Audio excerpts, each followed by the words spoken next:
Hey everybody, welcome back. Date 2.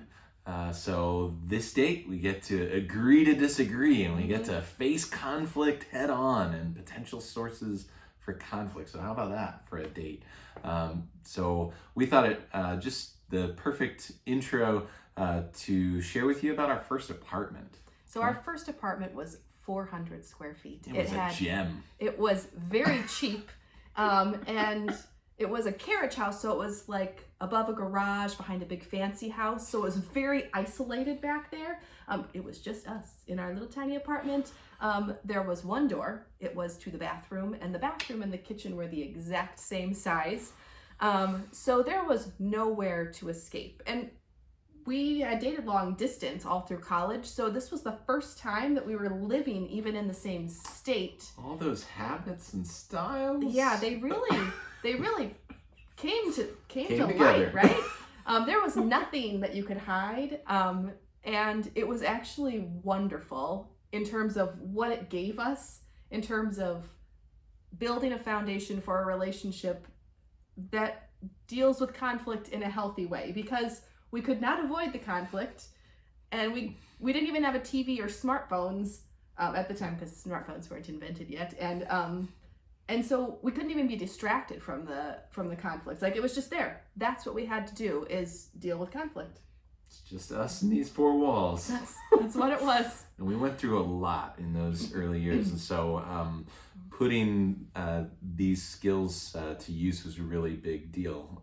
We want to invite you to think about creating this kind of space in your relationship, really, this space where it's safe to kind of bring conflict out of the open and talk about it and deal with it. So let's review some of those skills, right? So we talked about last time listening carefully, this idea of not listening to respond or to solve a problem or defend a position, but listening so that you can understand what's in the other person. And so there's just this sense of active, reflective listening. You're listening not just for content, but also for the feelings that are associated. That's especially important. And then also this speaking the truth in love, owning your truth, using I statements to share that with the other person, right? And you own your truth and you let them take responsibility and own their truth as well, and share it in a loving manner. Yeah. Carl and I have done a number of marriage courses, marriage retreats, and they've all been wonderful, but also they've all felt a little dorky and a little awkward, and they put you in these positions where you have to talk about things in like very forced manners. And there was this one in particular. They gave us this little piece of paper that looked like a kitchen floor, and I was supposed to hold the floor. And when I want the floor? When I had the floor, I have the floor, and I get to talk. The first time we did this, it was like, this is so ridiculous. I can't believe that we're holding this little kitchen floor, and this is how we're dealing with conflict. But honestly, it's a really helpful device to use, because I'm the kind of person that does not want to say everything that I'm feeling, because I don't want to say it. I would rather just avoid the conflict. So that device helped me have the floor, and it gave me a little more opportunity to say, I have to say everything. So I'm going to say everything, and I wasn't ever interrupted, so I could say everything I needed to say. Yep. And then I had the power to say, okay, it's your turn. Now I will listen to you when you have the floor. So if it's helpful for you to find something that might be your floor, like a little Post-it with the floor written on it, do that. It's super dorky, and you will feel ridiculous doing it, and you'll laugh a little bit about it, but it's actually a device that works. Yeah. Yeah. So I hope that you had a chance to do the exercise. We all have issues. If you didn't do it yet, please pause the video and go do that exercise. And what this whole thing is about is just exploring the differences between the two of us, right? We are not the same person, and any honest relationship is going to have conflict. It doesn't have to have fighting, aggressive conflict, but we are different people, and there will be conflict that arises between us. All the time. Even the best relationships have conflict. I would say the best ones have conflict, because I think the best relationships, why they're the best, is that they treat and view conflict as an opportunity to grow. And that's really what this is about, is taking those conflicts and making them something positive. Absolutely. Differences can be strengths. So the Bible has a ton to say about conflict. I didn't ask, do I have the floor now? You have the floor. Okay, now, I have Carl. the floor. All right.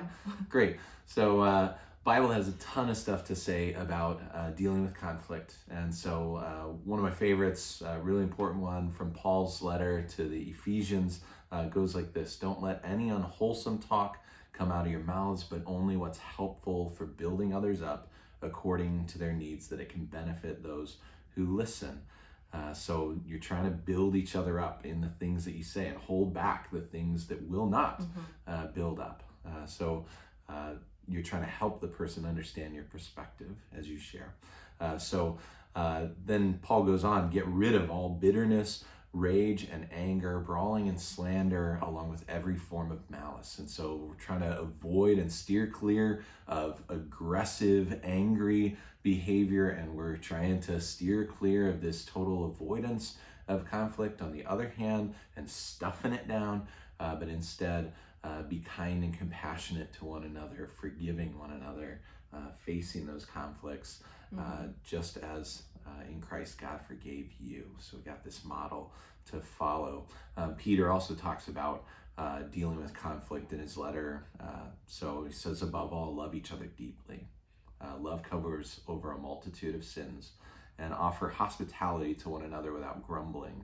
I think sometimes I'm super good at being accommodating to people who are outside our home, and I'm extra hard on the people that I'm closest to, and I forget to offer hospitality in just a generous way at home with the people I'm closest to.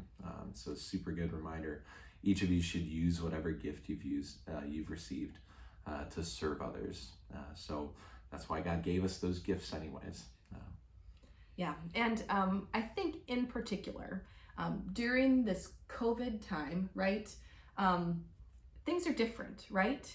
And sometimes we're so isolated and we're with this person all the time, and all these conflicts that usually just flit around in the background and aren't really, big or anything, they just pop to the surface with kind of more vim and vigor than they've had ever before. And kind of ask, like, are we the only couple that's really struggling in this whole thing? And what I want to say is no. This has been really, really tough. And every couple, I would say, has definitely experienced conflict way more than they probably usually do. It reminds me of, I was walking around the block the other day, and we have at the bridge at the end of our block, there was this older couple in their 70s or 80s, and they were both looking over the bridge into the water, looking at the ducks, and I was just like, capture a photograph like, of how that beautiful moment, right? that relationship. And I got closer, and I heard this wonderful older couple who I know have been married a long time. I heard them speaking with such bitterness to one another, and they ended up storming off in opposite directions. And it just reminded me that we are not the only couple that is dealing with extra conflict right now. Everyone, no matter how long their relationship has been, no matter what skills they've been practicing their whole lives, this is hard. This time in particular is very hard. Totally. Yeah.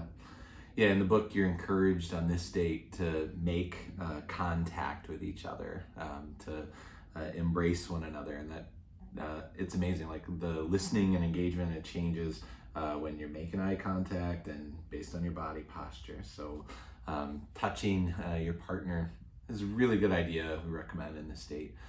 Where you're really trying to land the plane is this sense of committing to embracing the differences. We're going to agree that we will disagree on a lot of different things in our lives. There's lots of potential for conflict in our different styles, and yet we're going to deal with that conflict in healthy ways and develop the skills necessary to do that in healthy ways.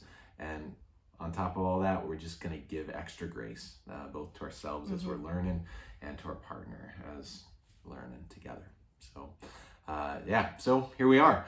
Enjoy date number 2, addressing conflict. Woohoo! Peace, everybody. Peace.